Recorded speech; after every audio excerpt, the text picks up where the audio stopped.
Hello बच्चों, कैसे हो आप। आशा है कि घर पे आप अच्छे होंगे।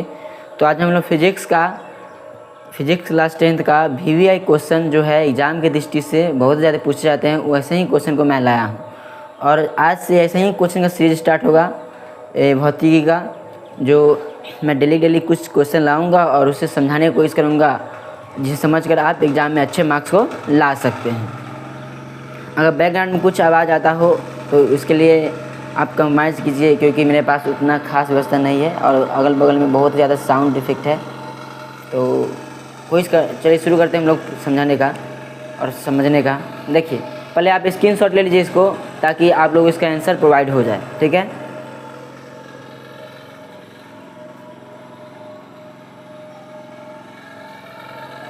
तो आप लोगों ने स्क्रीनशॉट ले लिया होगा। ठीक है, अब आगे हम लोग शुरू करते हैं अपना प्रश्न उत्तर। तो कैसे लिखेंगे, कैसे पूछा जाएगा प्रश्न स्कूल में या एग्जामिनेशन बोर्ड में, और कैसे इसका हल करेंगे। ठीक है, देखिए पहले कुछ बातें समझना जरूरी है। इसमें क्या है, प्रकाश का परावर्तन किसे कहते हैं। प्रकाश का परावर्तन किसे कहते हैं। कभी कभी ऐसे ही पूछ देगा, प्रकाश के परावर्तन से आप क्या समझते हैं, या ये भी पूछ देगा प्रकाश के परावर्तन पर संक्षिप्त टिप्पणी लिखें। तो ऐसे क्वेश्चन पूछे तो इससे घबराना नहीं है, मतलब एक ही बात बोल रहा है। ठीक है, तो यहाँ पर आंसर लिखेंगे। देखिए, जब सूर्य का प्रकाश किसी सतह से टकराकर वापस लौटती है तो इस प्रक्रिया को प्रकाश का परावर्तन कहते हैं। अब ऐसा नहीं कि सूर्य का ही प्रकाश होगा। ठीक है, इसके जगह पर कोई भी प्रकाश हो, टॉर्च का ही प्रकाश होता है, मोबाइल के लाइट की प्रकाश, कुछ भी प्रकाश होता है। ठीक है, तो हम मान लो कहीं से मान लो रोशनी आ रहा है, और रोशनी कोई भी सतह, कोई वस्तु पर जाके टकराएगा, किसी वस्तु पर जाके टकरा के वापस लौट जाएगा। एग्जाम्पल लीजिए, जैसे मान लीजिए यहाँ पर सूरज है, यहाँ पे इस सूरज है। ठीक है, और यहाँ से जब लाइट मारे तो यहाँ पर जाके वापस टकराएगा, टकरा के फिर लौट जाएगा। तो ये जो प्रक्रिया हुआ, इसी प्रक्रिया में बोलते हैं प्रकाश का परावर्तन। क्या बोलते हैं, प्रकाश का परावर्तन। देखिए ऐसे लिखेंगे, जब सूर्य का प्रकाश किसी सतह पर या किसी वस्तु की सतह पर टकराकर वापस लौट जाती है तो इस प्रक्रिया को प्रकाश का परावर्तन कहते हैं। ठीक है, इसी कारण से हम लोग अपनी आंखों से देख भी सकते हैं। अगर मान लो कोई वस्तु, मान लो यहाँ पर कोई कॉपी है ना, अगर यहाँ पर प्रकाश, इस पर प्रकाश जब पड़ता है ना, तब टकरा कर हमारे आंखों पर पड़ता है, तब हम इसी वस्तु को देख पाते हैं। अंधेरा में जब प्रकाश नहीं पड़ता है इस पर, इसीलिए हम लोग नहीं देख पाते हैं। तो आँख जब हम कोई चीज़ देखते हैं तो उसमें ही प्रकाश परिवर्तन ही काम आता है। आगे देखिए, अगर आप वीडियो देख रहे हैं तो आपके जो मोबाइल पर अगर प्रकाश जा रहा होगा, चाहे हम वीडियो भी बना रहे हैं, तो अगर जो प्रकाश जा रहा होगा इस पर से रिफ्लेक्ट होकर कैमरा में जा रहा होगा, इसीलिए यहाँ पर वीडियो हो रहा है कैप्चर। ठीक है, आगे देखिए, तो बात समझ में आ गया होगा प्रकाश परावर्तन। अगला क्वेश्चन हम लोग क्या है, प्रकाश के परावर्तन के नियम को लिखें। तो पहला बात क्या है, सब प्रकाश के परावर्तन के दो नियम होते हैं। ऐसे लिखेंगे, सब प्रकाश के परावर्तन के दो नियम होते हैं। पहला नियम क्या होता है, पहले देखिए, हम यहाँ पे फिगर बनाते हैं। ये हम फिगर मान लीजिए, एक वस्तु सतह है। अब यहाँ से मान लीजिए हम प्रकाश किरण को गुजारें, ये वापस लौट गया ना। देखो, अब बीच में एक चिन्ह पाते, इसको बोलते हैं हम लोग अभिलंब। क्या बोलते हैं, अभिलंब। समझो। तो इसको जो किरण आता है उसको बोलते हैं आपतित किरण। आई जो लौट गया उसको बोलते हैं परावर्तित किरण। आई जहाँ पर ये मिला ना, इसको बोलते हैं हम लोग आपतन बिंदु। क्या बोलते हैं, आपतन बिंदु। अब बीच में जो एक बिंदु है इसको बोलते हैं अभिलंब। इस पर खिंचता है ना अभिलंब। तो यहाँ पर आगे हम लोग आंसर देखो क्या बोल रहा है, आपतित किरण, परावर्तित किरण और आपतन बिंदु। आपतित किरण, परावर्तित किरण, आपतन बिंदु। ठीक है, पर डाला गया अभिलंब, ये जो डैश दिए ना, डैश, ये डाला गया अभिलंब तीनों एक ही जगह है कि ना, तो यहाँ इसलिए लिखे हैं तीनों एक ही तल में होता है। फर्स्ट यही है उसका। ठीक है, नियम। सेकंड नियम क्या दिया, आपतित किरण परावर्तित किरण के बराबर होता है। जो ये किरण जो हम लोगों का आया है, जितना दूर का ये किरण है वह किरण इतना दूर का, ये दोनों क्या है, आपस में बराबर होता है। तो यहाँ पर बात आ गया, हम लोग दो चीज़ आ गया, आपतित किरण परावर्तित किरण के बराबर होता है।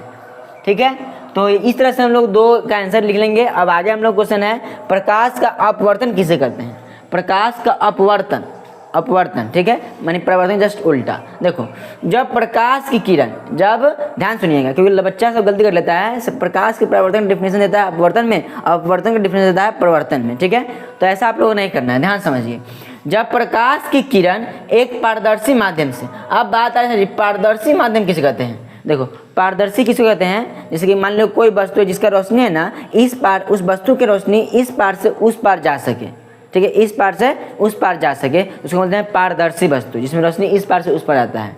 अगर नहीं समझा है तो आगे क्वेश्चन है, इसको बढ़िया समझाने की कोशिश करेंगे। ठीक है, देखिए, जब प्रकाश की किरण एक पारदर्शी माध्यम से दूसरे पारदर्शी माध्यम में जाएगा, दूसरे पारदर्शी माध्यम में जाएगा, तब वह क्या होता है, तिरछी प्रवेश करते, तिरछा ऐसे अगर ऐसे हम प्रवेश करवा रहे हैं प्रकाश सीधा, तो नीचे जाकर जैसे जाएगा फिर यहाँ से टेढ़ा हो जाएगा नीचे से, इस टाइप में। देखिए, जैसे मान लीजिए यहाँ पर एक बाल्टी है, एक बाल्टी है और बाल्टी में हम पानी भर लिए, ये बाल्टी में पानी भर लिए, अगर ऊपर से हम रोशनी जाना है तो यह रोशनी जो है ना यहाँ तिरछा गमन करेगा, तिरछा। ठीक है, तो यहाँ पे आ गए हम लोग आंसर, जब प्रकाश की किरण एक पारदर्शी माध्यम से दूसरी पारदर्शी माध्यम में तिरछी प्रवेश करती है तो इस प्रक्रिया को हम प्रकाश का अपवर्तन कहते हैं। ठीक है, आगे समझते हैं, समझ में आया कि ना। माने कहने मतलब क्या है, जब भी हम कोई भी चीज़ को अगर पानी में अगर लाइट मारेंगे तो प्रकाश का किरण वो टेढ़ा प्रवेश करेगा, जब भी टेढ़ा प्रवेश करता है ना, वो क्या होता है, उसका मतलब प्रकाश का अपवर्तन उसमें काम कर रहा है। ठीक है, अगर हम चश्मा से अगर देख रहे हैं इस पार से उस पर कोई वस्तु को, तो उसमें प्रकाश का अपरावर्तन नियम है, परावर्तन नहीं है, अपरावर्तन। ठीक है, देखिए आगे आते हैं हम लोग क्वेश्चन है, प्रकाश के अपवर्तन के नियम को लिखे। तो इसका भी प्रकाश के अपवर्तन के भी दो नियम होते हैं। पहला नियम क्या है, आपतित किरण, जो यहाँ पर हम लोग किरण गुजारे ये हुआ आपतित किरण, अपवर्तित किरण ये नीचे हुआ जो ये हुआ अपवर्तित किरण, और आपतन बिंदु, ये जो बिंदु यहाँ मिला ना, यहाँ पर बिंदु मिला होगा, इसको बोलते हैं आपतन बिंदु। तो आपतन बिंदु पर खींचा गया विलंब, में जो विलंब हम खींचेंगे वो क्या होगा, तीनों एक ही तल में होता है। ठीक है, तीनों एक ही तल में होता है। अगला हम लोग का दूसरा में क्या है, आपतन कोण की जया अपवर्तित किरण की जया के बराबर होता है। इसका जो जया होगा और इसका जो जया होगा ये आपस में क्या होगा, बराबर होगा। क्या होगा, बराबर होगा।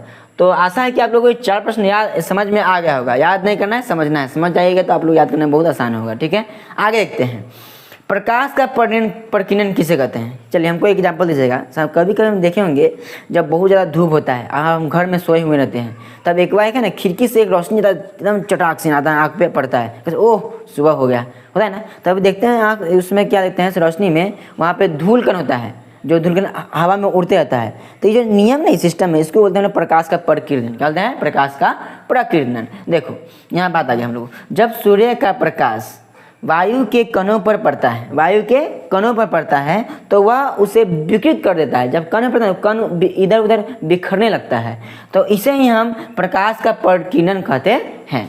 ठीक है, आगे देखते हैं क्वेश्चन अगला है हम लोगों का, प्रकाश की दृष्टि से वस्तुओं के कौन कौन प्रकार है। प्रकाश की दृष्टि से वस्तुओं के कैसे कैसे प्रकार होते हैं। तो यहाँ पर क्या है, प्रकाश की दृष्टि से वस्तु के 3 प्रकार होते हैं, एक पारदर्शी वस्तु और एक पारभासी वस्तु और एक होता है अपारदर्शी वस्तु। तो हम अभी जस्ट बताए थे, यहाँ पर पारदर्शी की बात किए थे ना, तो हम इसमें पूरा क्लियर कर लेंगे इसको, पारदर्शी को। देखिए कैसे करते हैं। पारदर्शी वस्तु, इनसे प्रकाश का किरण आर पार हो जाता है, जैसे पानी, शीशा, हवा। अच्छा, हम पानी के इस पार से ऊपर अगर रोशनी कर दें तो रोशनी चला जाता है ना। तो जब कोई भी रोशनी, कोई वस्तु के अगर इस पार से उस पार रोशनी चल जाए तो उसको बोलते हैं लोग पारदर्शी वस्तु। क्या बोलते हैं, पारदर्शी वस्तु।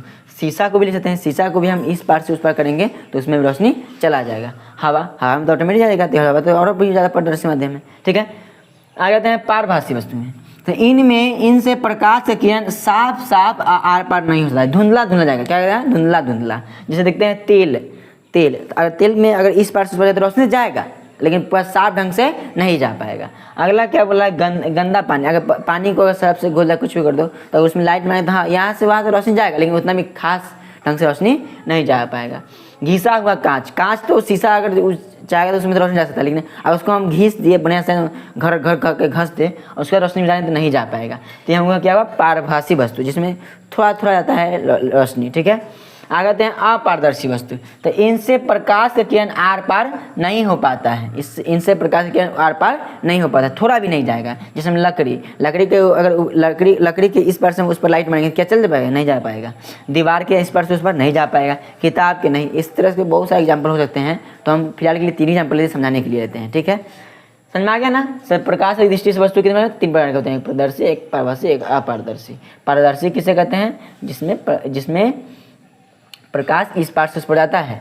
पारभासी किसे कहते हैं, जिसमें प्रकाश थोड़ा थोड़ा आता है उस पार। अपारदर्शी में थोड़ा भी नहीं जाएगा वस्तु का प्रकाश का। ठीक है, आ जाते हैं दर्पण में अगला क्वेश्चन हम लोगों का है, तो दर्पण में कलई क्यों क्या आता है? दर्पण पहले किसे क्या आता है? दर्पण क्या आता है? आईना को। किसको कहते हैं? आईना को। तो आईना के पीछे कभी देखिएगा, आईना के पीछे कोई ना कोई हरा रंग से, पीला रंग से या लाल रंग से रंगा रहता है। क्यों रंगा रहता है? देखिए ओके, क्योंकि दर्पण एक कांच होता है, क्योंकि दर्पण एक शीशा होता है, जैसे कि यहाँ बात होंगे, शीशा है ना, कांच होता है, जिसमें प्रकाश इस पार से उस पार चला जाता है कि नहीं। और जब प्रकाश इस पार से उस पार जाएगा तो हम शक्ल देख पाएंगे? नहीं देख पाएंगे, बल्कि आगे के जो दर्पण के उस पार का जो चीज़ होगा उसको हम देख पाएंगे। नहीं कलेगा तब। ध्यान सुनिए। अगर इसी प्रकाश को रोकने के लिए पीछे से कलई किया जाता है। जब कलई कर दिया जाएगा तो जैसे सूर्य प्रकाश पड़ेगा तो उस पर नहीं जाएगा, बल्कि ऊपर से लौट ही जाएगा। तो जब लौटेगा तो फिर हमारे चेहरे पर पड़ेगा, जब हमारे चेहरे पर पड़ेगा तब हम देख पाएंगे। तो इसी कारण से हम इसके पीछे कलई करते हैं, रंगते हैं। क्या करते हैं? रंगते हैं। आगे आते हैं हम लोग क्वेश्चन क्या है, हीरे का अपवर्तनांक 2.42 होता है, इसका क्या अभिप्राय है? तो इसका यह मतलब है कि हीरे का प्रकाश की चाल हवा में प्रकाश की चाल के बराबर से 12 गुना अधिक होता है। माने क्या बोला है, जो हीरे का जो प्रकाश का चाल होता है वो हवा में जो प्रकाश चाल होता है उससे 12 गुना ज़्यादा होता है हीरे का। ठीक है, इसी कारण से ना हीरा इतना चमकीला होता है। ये सबसे कठोर पदार्थ भी होता है। कौन? हीरा। ठीक है, इसका वायु से इसका जो चाल है प्रकाश का 12 गुना ज़्यादा होता है। अगला में क्वेश्चन है क्या है, सब प्रकाश की चाल में अपवर्तनांक की परिभाषा दें। क्वेश्चन हम लोगों का अगला है, सब प्रकाश की चाल में अपवर्तनांक की परिभाषा दे। तो अपवर्तनांक किसी भी माध्यम का वह गुण होता है जिसके आधार पर उस माध्यम में प्रकाश किसी वेग से गति करेगा, उसका पता चलता है वहाँ कितना तेजी से वह गति कर रहा है, कितना तेजी से गति नहीं कर रहा है। ठीक है, तो आशा है कि आप लोगों को यह जो 9 प्रश्न है समझ में आ गया होगा। अगर समझ में आ गया तो लाइक करें और दोस्तों में शेयर कर दें, ताकि मुझे मोटिवेशन मिलते रहे और ऐसे ही वीडियो लाते रहूँगा। ठीक है, तो मिलते हैं अगले दिन और भी फिजिक्स के नए क्वेश्चनों के साथ और उसको समझाएंगे इसको ठीक बेहतर ढंग से। फिर के लिए आप सब्सक्राइब कर दें चैनल को।